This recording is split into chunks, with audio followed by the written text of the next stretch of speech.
How to turn text notifications off on iPhone. Hey everyone, welcome back to our channel. In this video, I will guide you on how you can turn the text notifications off on your iPhone, so make sure to watch the video till the end. In order to turn the text notifications off on your iPhone, all you have to do is, let's say you don't want to receive text notifications that you get from the Messages app. For that, all you have to do is open up the Settings application and just go to this option here known as Messages.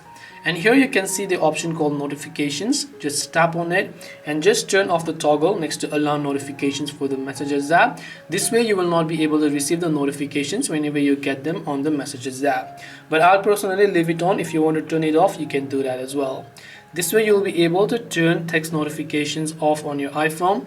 Hope this video was very helpful to you guys, and if it did help you, make sure to leave a like and subscribe to our channel. If you have got any more questions, feel free to also leave them down below. Thank you very much for watching till the end of this tutorial, and see you soon in the next video.